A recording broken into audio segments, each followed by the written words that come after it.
सभी का स्वागत देवेंद्र क्लासेस यूट्यूब चैनल में। टॉपिक टॉप 50 क्वेश्चंस का है आपके लिए। जैसा कि आपको पता ही है, लगातार मैं पढ़ा रहा हूँ। 7वीं 8वीं क्लास है जी। इसमें ऊपर थंबनेल पर पढ़ा भी रहता है कि कौन सी क्लास है। क्लास के हिसाब से आप नोट्स बनाते चलिए। उम्मीद है कि बना रहे होंगे आप।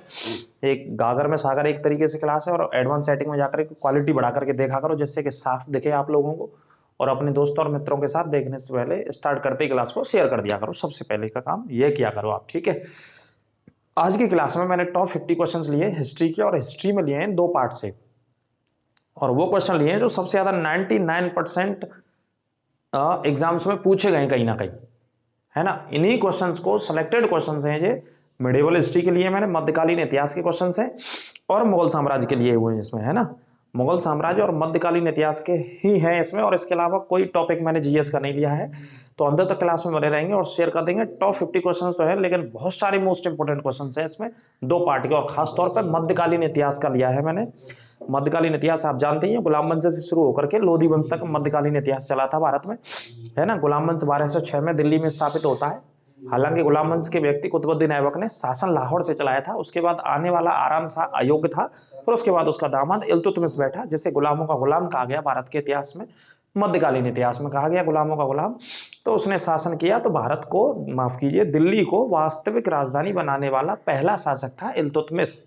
और पहला शासक था जिसने चांदी के और तांबे के चांदी का टका और तांबे का जीतल चलाया, करेंसी चलाई, मुद्रा चलाई अपने शासनकाल में। दिल्ली का पहला शासक, ठीक है। और दिल्ली को वास्तविक राजधानी बनाया इल्तुतमिश ने।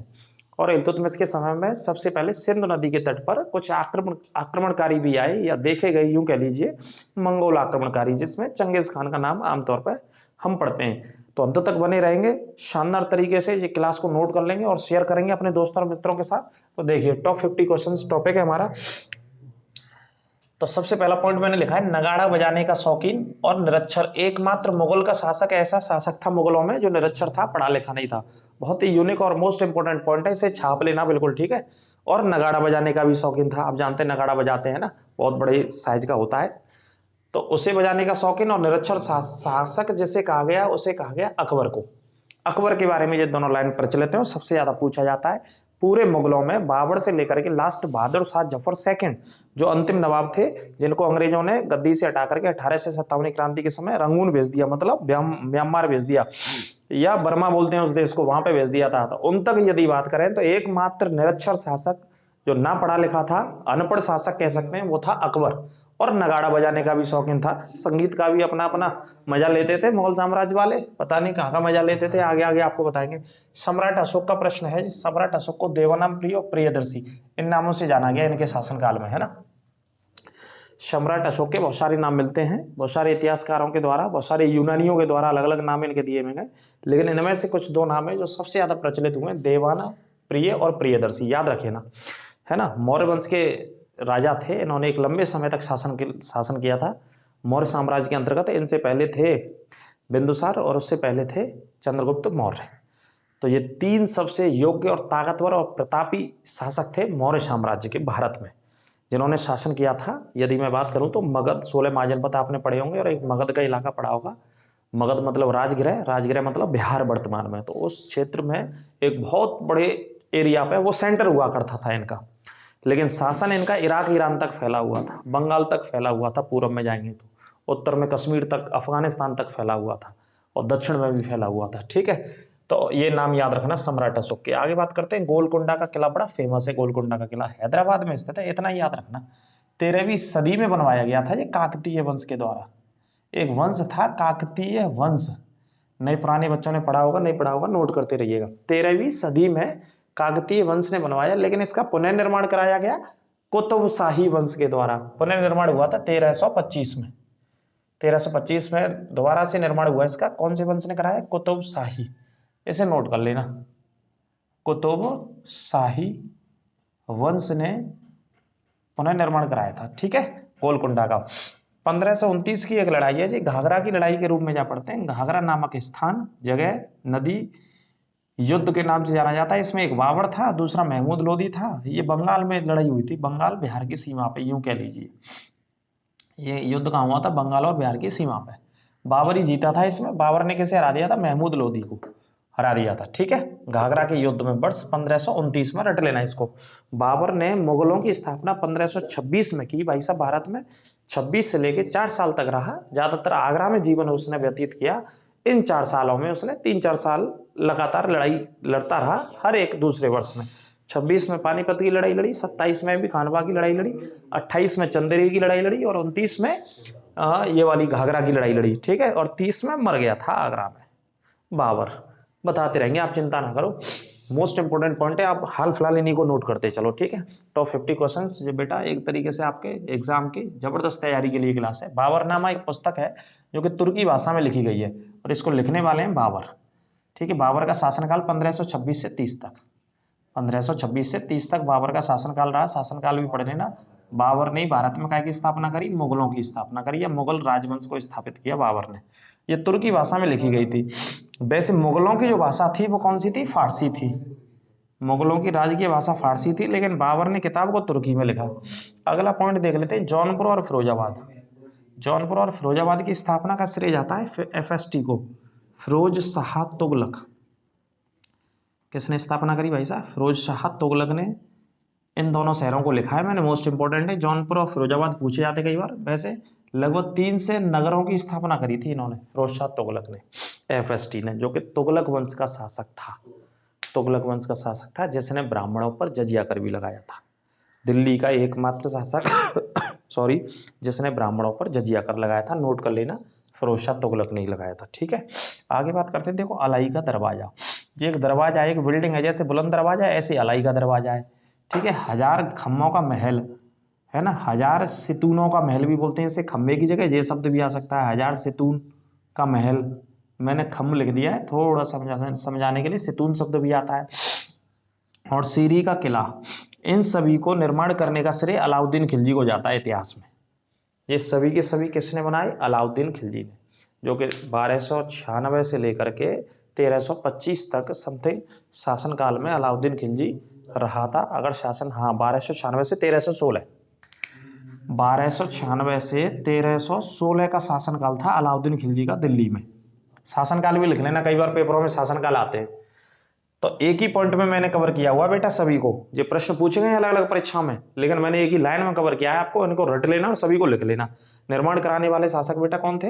अलाउद्दीन खिलजी। 1296 से 1316 तक दिल्ली में रहे अपने चाचा की हत्या करने के बाद। इनके चाचा थे जलालुद्दीन खिलजी, उनकी संगम के तट पर इलाहाबाद प्रयागराज में बुला करके हत्या कर दी थी। उसके बाद दिल्ली के सुल्तान यही बने। दिल्ली सल्तनत में सुल्तान बोला जाता है इन सभी शासकों को जितने भी हैं। तो याद रखिएगा, अलाई का दरवाजा, 1000 खम्भों का महल, सीरी का किला, ये अलाउद्दीन खिलजी ने निर्माण कराए। सांकेतिक मुद्रा, ये भी कई बार आता है। 5 योजना चलाने वाला शासक था, पांचों की पांचों योजना इसकी असफल हो गई थी। जब कोस बीत गया, मुद्रा भंडार खत्म हो गया, तो सांकेतिक मुद्रा का प्रचलन किया इसने। तो सांकेतिक मुद्रा का प्रचलन करने वाला एकमात्र शासक था जिसका नाम मोहम्मद बिन तुगलक। मोहम्मद बिन तुगलक। ठीक है, इसकी गलत नीतियों की वजह से मुद्रा का भंडार इसके समय में खत्म हो गया, तो सांकेतिक मुद्रा चलाई इसने, मोहम्मद बिन तुगलक ने। सांकेतिक का मतलब यह है कि पहले चलती थी मान लीजिए चांदी की मुद्रा अपने पूरे वेट में, पूरे भार में, लेकिन बहुत कम नामात्र के भार में इसने एक मुद्रा चलाई।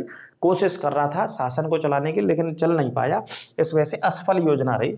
तो चलाई किसने सांकेतिक मुद्रा? मोहम्मद बिन तुगलक ने। अब आगे बात करते हैं, स्थापत्य कला का स्वर्णकाल किसके शासनकाल को कहते हैं? तो शाहजहां के शासनकाल को।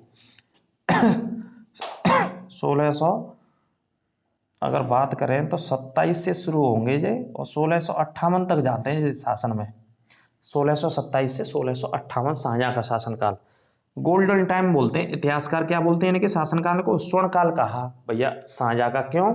ये शब्द लिखा है आगे समझाने के लिए, स्थापत्य कला। अगर ऐसे समझ में नहीं आया तो इसे आप पढ़ सकते हैं, क्या पढ़ सकते हैं? वास्तुकला। स्थापत्य कला को ही क्या बोला गया इतिहास में? वास्तुकला। और अपनी भाषा में समझ में का डिजाइन बोल सकते हैं। ठीक है, स्थापत्य वास्तुकला का स्वर्णकाल शाहजहां के शासनकाल को कहा गया। इस पॉइंट को याद रख लेना, रट लेना अच्छे से। आगे बात करते हैं चित्रकला।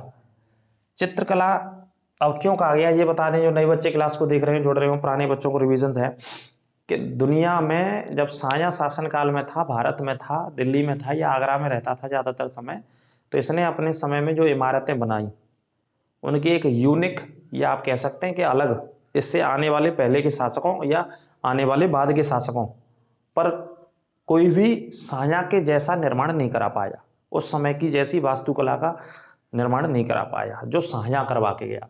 मिसाल के तौर पर, उदाहरण के तौर पर ताजमहल को बताया जाता है, जो कि विश्व प्रसिद्ध है, विश्व धरोहर में भी शामिल है। 1983 में विश्व धरोहर में शामिल किया गया। लगभग 20 सालों में बनकर के तैयार हुआ था ताजमहल, जिसमें उस समय तकरीबन 4 करोड़ रुपए का खर्चा आया था। और इसके स्थापत्य कलाकार, स्थापत्य को मतलब जैसे घर बनाते ना, इंजीनियर बुला के लाते हम, इंजीनियर कहते के साहब यहाँ जीना ने करना, यहाँ कमरा, यहाँ किचन, ऐसे किस तरीके से मीनारें खड़ी होनी है, किस तरीके का उसका वेस रहेगा, स्ट्रक्चर रहेगा, ये पूरा तय करने वाले उस्ताद अहमद लाहौरी था एक व्यक्ति, मुख्य स्थापत्य कलाकार, और एक उस्ताद ईसा खां। ये 2 मुख्य व्यक्ति थे ताजमहल में जिनका सहयोग है।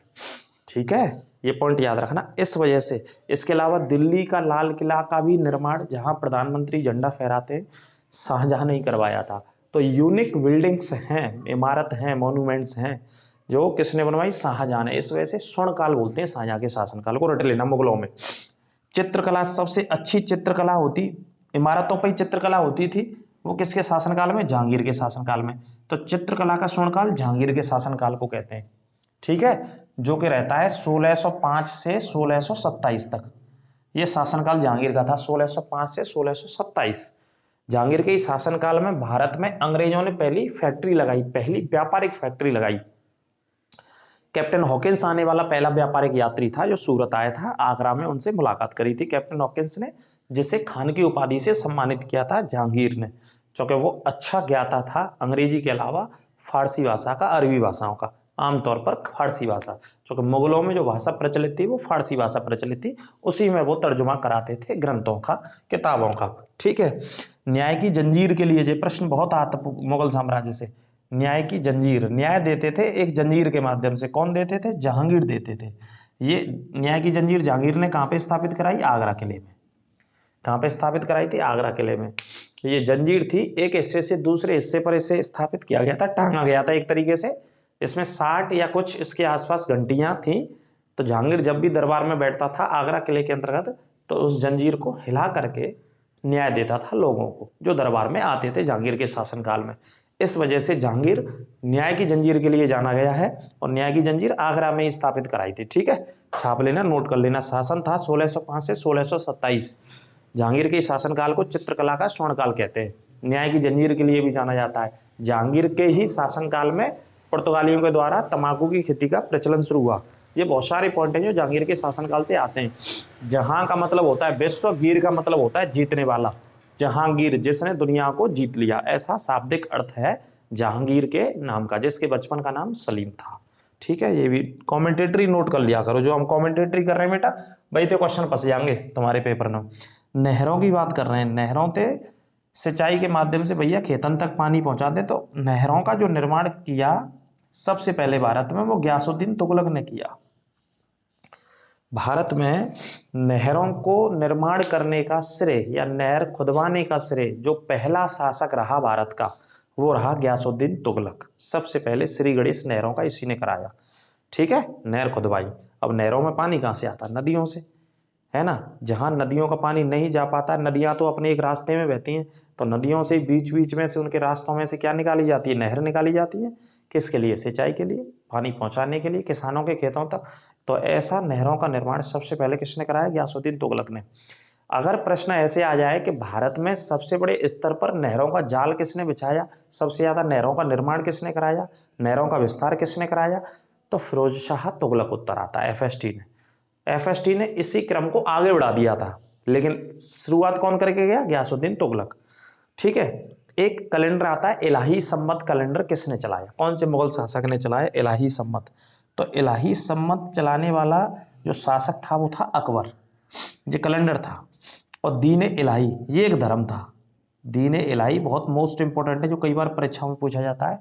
दीन ए इलाही नामक धार्मिक एक उद्देश्य या एक तरीके से कहें तो एक धर्म किसने शुरू किया, अकबर ने शुरू किया। इस दीन इलाही धर्म में फतेहपुर सीकरी के अंदर जो बुलंद दरवाजा है, बुलंद दरवाजे से अंदर फतेहपुर सीकरी में जाएंगे तो वहां पर बहुत अलग अलग कक्ष बनाए हुए हैं, उसी समय के मॉन्यूमेंट्स हैं। तो वहां पर सारे धर्मों के लोगों को अनुमति थी आने की, चाहे जैन हो, चाहे ईसाई हो, चाहे पारसी हो, चाहे हिंदू हो, सभी आए, सभी शामिल हो, सभी बातचीत में शामिल हो सकते हैं। तो उसके लिए इन्होंने एक दीन इलाही नामक एक नवीन धर्म चलाया, एक नया धर्म चलाया, ये नोट कर लेना। इलाही सम्मत एक कैलेंडर था, 1583 में चलाया था अकबर ने, 1583 में, 1583 में। हुमायूं का मकबरा कई बार एग्जाम में आता है, दिल्ली में स्थित है। इसकी विधवा बेगम हाजी बेगम ने बनवाया था। अब विधवा ही होगी भैया जब मर गए तो, है ना। किसने बनवाया था? हाजी बेगम ने। कहां पे स्थित है? दिल्ली में स्थित है हुमायूं का मकबरा। 1565 में इन्हें काम लगवायो, 1572 तक जाके जी कंप्लीट भयो। और डिपेंड करता है कि कौन सा पेपर में वर्ष अगर आ जाए तो, वैसे वर्ष बहुत कम आती है, आप इतना ही याद रखना। हुमायूं का मकबरा दिल्ली में स्थित है। किसने बनवाया? हाजी बेगम ने, जो हुमायूं की विधवा थी। ठीक है, 1565 से, चलो मैं लिख ही देता हूँ, 1565 में काम शुरू हुआ, 1572 में जाके कंप्लीट हुआ था काम। दोनों वर्ष लिख लेना हुमायूं के मकबरे की। और भारत का पहला मकबरा था मुगलों में जो 4 बाग पद्धति पर बनाया गया। जैसे मकबरा बीच में और चारों कोने में क्या बनाए गए, क्या स्थापित लगाए गए? बाग लगाए गए, है ना, पेड़ पौधे लगाए गए। तो 4 बाग पद्धति पे। दूसरा, मुगल जितने रहे भारत में, शासन किया मुगलों ने, उन सभी में सबसे ज्यादा, जैसे मान लो कोई किसी के दरबार में रहता था, कोई गुलाम था, या कोई किसी का सैनिक था, या कोई किसी के जहाँ दूसरे प्रधानमंत्री के पद पर सेवा देता था, अलग अलग पदों पर, तो सबसे ज्यादा मुगलों से जुड़े हुए व्यक्तियों की जो कब्र है ना, जो समाधि है, वो हुमायूं के मकबरे में ही है। टोटल अगर मुगल साम्राज्य में हम बात करें तो, है ना। आप कभी घूमने जाएंगे तो वहां आपको नाम पढ़ने को मिलेंगे बहुत सारे लोगों के जो मुगलों से संबंधित रहे। इसे विश्व धरोहर में भी शामिल कर लिया गया है। अमेरिका के राष्ट्रपति बराक ओबामा आए थे, उस समय अमेरिका के प्रेसिडेंट थे, तो अमेरिका के प्रेसिडेंट ने इसका विजिट भी किया था, इधर भी घूमे थे वो, हालांकि ताजमहल भी आए थे। इत्र की बात कर रहे हैं, इत्र बनाने की विधि अस्मत बेगम के द्वारा दी गई। नूरजहां की जो माँ थी मेरे ख्याल से, हाँ, नूरजहां की माँ थी, अस्मत बेगम को श्रेय जाता मुगलों में इत्र बनाने का। इसे बोलते हैं सेंट अपनी भाषा में, या परफ्यूम। ब्याह फ्याना में जानते हैं भैया, तो लगाए के जानते हैं। कहूँ नए कोई रेस्टोरेंट में जा रहे होंगे, कहूँ कचू हैरो होगा, तो सेंट लगाए के जानते हैं भैया। तो जब सेंट को अगर मुगलों के हिसाब से पढ़ाया जाता है, तो इस विधि का श्रेय किसे दिया गया इतिहास में? अस्मत बेगम, जो नूरजहां की माँ थी। जे ईरान से भारत में आए थे जहांगीर के शासनकाल में, है ना। इनके पति का नाम ग्यास बेग था। बाद में जहांगीर ने इनके पति को एक उपाधि दे दी थी जिसका नाम एतमा दौला। एतमा दौला का मकबरा आगरा में ही स्थित है। ठीक है, नोट कीजिएगा इस बात को। अलाउद्दीन खिलजी की बात करें, अलाउद्दीन खिलजी जब तक शासन में रहा 1296 से 1316 तक, Alauddin Khilji is the second शासक इन 1296 जिस शासनकाल बोलो मैंने, आओ अंग्रेजी और हिंदी दोनों में मिलाएंगे, तब तक शासन में रहा। तो जितनी लड़ाइयां लड़ी भारत में, वो लगभग जीता था। जैसे राजस्थान में गया हो, चाहे गुजरात में गया हो, जीतता था। इस वजह से इसे किस उपाधि से जाना गया? अलाउद्दीन खिलजी को सिकंदर सेकंड की उपाधि धारण करी इसने। सिकंदर द्वितीय की उपाधि किसने धारण करी? अलाउद्दीन खिलजी ने, अपनी लड़ाइयों की वजह से, अपने युद्धों की वजह से, अपने जीतने के कौशल की वजह से, है ना। क्योंकि सिकंदर आप जानते हैं दुनिया का महान आक्रांता था, जहां भी गया वहां जीता, कहीं हारा नहीं और परास्त नहीं हुआ। इस वजह से इसने भी उसी को कॉपी किया, सिकंदर द्वितीय को, अलाउद्दीन खिलजी। आगे बात करते हैं, अफ्रीका से एक यात्री आया था जिसका नाम है इब्न बतूता। ये 1333 में आया था। कब आया था? 1333 में। मोहम्मद बिन तुगलक के शासनकाल में भारत आया था। किसके शासनकाल में? मोहम्मद बिन तुगलक के शासनकाल में। अफ्रीका के कौन से देश से आया था? देश भी लिख लो, मोरक्को। देश का नाम क्या है? मोरक्को। बिल्कुल भूमध्य सागर से लगा हुआ है ये अफ्रीका का देश मोरक्को। ठीक है, आगे बात करते हैं। पानीपत की दूसरी लड़ाई 1526 में भाई, माफ कीजिए 1556 में दूसरा युद्ध था अकबर और हेमू के मध्य में। ये एक हिंदू शासक था, अकबर तो आप जानते ही मुस्लिम शासक था। इन दोनों के मध्य में ये लड़ाई भाई 1556 में, पानीपत की दूसरी लड़ाई। पानीपत की पहली लड़ाई 1526 में भाई बाबर और इब्राहिम लोदी के मध्य में, और पानीपत की तीसरी लड़ाई 1761 में भाई अफगानों के और मराठों के बीच में, है ना। तीनों लिख लेना, आपको छाप लेना, मैंने बता दिया है। अब 1527 का युद्ध लिखा हुआ है हमने, खानवा की लड़ाई थी जी। और खानवा कहाँ है? फतेहपुर सीकरी के पास में, फतेहपुर सीकरी के पास में है। बाबर ने लड़ाई, इस लड़ाई में सबसे पहले जिहाद का नारा दिया था बाबर ने। ये प्रश्न आता है कि बाबर ने सबसे पहले जिहाद का नारा कब दिया? तो जिहाद का नारा दिया 1527 में। इसका मतलब है कि इस हिंदूवादी देश को पूरा कौन सा देश बना देंगे? मुस्लिम देश, या हिंदुओं को सबसे ज्यादा मारा जाए, जिहाद करी जाए, मतलब इस धरती पर, इस जमीन पर इस्लाम स्थापित कर देंगे। इसका अर्थ ये बताया गया है। तो 1527 खानवा जगह का नाम, बाबर ने लड़ाई से युद्ध को राणा सांगा को हराया था। शासक थे राणा सांगा। ठीक है, नोट करते चलना। आगे बात करते हैं मध्यकालीन भारत की पहली महिला शासिका कौन। ये तो आप जानते ही होंगे, रजिया सुल्तान पहली महिला शासिका। महिला के तौर पर पहली महिला बनने वाली, ज्यादातर पुरुष ही बने इतिहास में, जहां तक हम देखते हैं मुगलों में पढ़े या दिल्ली सल्तनत में पढ़े, पुरुष ही शासक बने, लेकिन पहली महिला शासिका रजिया सुल्तान। 1236 में दिल्ली की गद्दी पर बैठी और 1240 तक शासन किया, 4 साल तक। ठीक है, इन्होंने माफ कीजिए, भटिंडा के सूबेदार अल्तुनिया से विवाह किया था, शादी करी थी। पहले युद्ध हुआ था, उसने फिर इसे गिरफ्त में ले लिया अपनी में, फिर उन्होंने डिप्लोमेसी कूटनीति खेल करके विवाह कर लिया था। आमतौर पर इतिहास में यही होता आया है, कोई किसी से लड़ रहा है, अगर नहीं लड़ पा रहा है तो वैवाहिक संबंध स्थापित होते थे।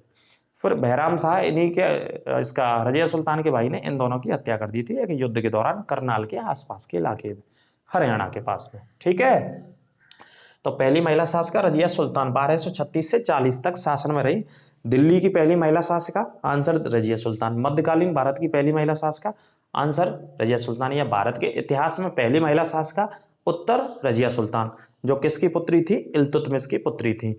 इनको गद्दी, रजिया सुल्तान को गद्दी पे से जो हटाया या मरवाया उसके भाई के माध्यम से, उसमें जो हाथ था वो षड्यंत्रकारियों का हाथ था, उसे आपको डिटेल में बताएंगे, बड़ी इंटरेस्टिंग स्टोरी है। अमीर तुर्क बोलते हैं उनको, दिल्ली में क्या बोलते थे, अमीर तुर्कों का हाथ था कि भाई ये महिला कैसे बैठ गई, महिला को नहीं बैठने दिया जाए। हालांकि इल्तुतमिश अपनी स्वेच्छा से अपनी पुत्री को बैठा के गया था कि अब जो शासन करेंगे वो रजिया बेगम करेंगी, रजिया सुल्तान करेंगे। जैसे यदि आफ्टर इंडिपेंडेंस 1947 के बाद अगर हम बात करें कि भारत की पहली महिला प्रधानमंत्री कौन है, तो इंदिरा गांधी जी। या भारत की पहली महिला राष्ट्रपति कौन है, तो प्रतिभा देवी सिंह पाटिल। या भारत की पहली महिला लोकसभा अध्यक्ष कौन है, तो मीरा कुमार। ऐसे करके महिलाओं को भी हम पढ़ लेते हैं, IAS IPS, बहुत सारी महिला, जज कोर्ट में, सुप्रीम कोर्ट में फातिमा बीवी है ना, हाई कोर्ट में लीला सेठ बनी थी जज, तो पहली महिला के तौर पर पढ़ा जाता है। ऐसी आप पढ़ लिया करो लीसेंट से विविध में। आगे बात करते हैं, एक शासक था जिसने नीति लगा दी थी, एक रक्त एवं लौह की नीति। रक्त और लौह की नीति को किसने स्थापित किया, बलबन ने स्थापित किया था अपने शासनकाल में। ठीक है, रक्त एवं लौह की नीति को किसने अपनाया, गयासुद्दीन बलबन ने।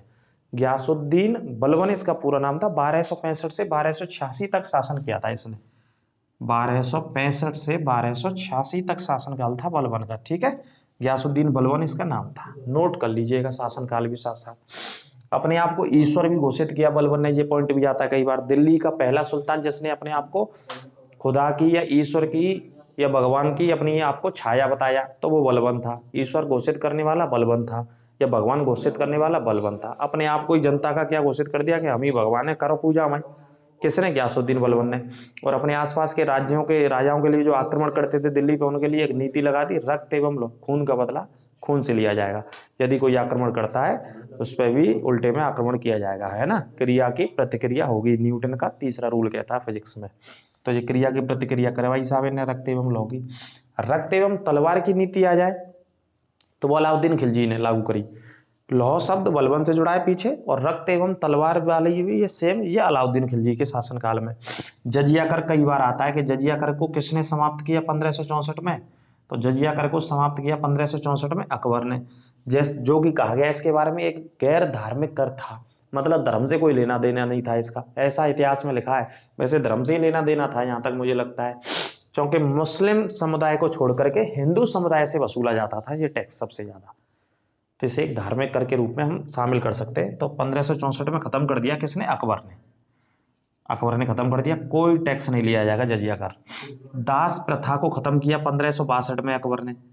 जैसे शासन कालों में क्या रहते थे, दास दासियां रहती थी। आप जैसे सीरियल देखते होंगे तो अभी भी बहुत सारी दासियां और दासों की उल्लेख आते हैं बहुत सारे सीरियल में। दास का मतलब दूसरे शब्दों में गुलामों को रखना, है ना, मन चाहे उन पर काम कराना, जो भी जिस भी तरीके से, एक तरीके से शोषण करना, आप ऐसे कह सकते हो। दास प्रथा को किसने खत्म किया, अकबर ने 1562 में।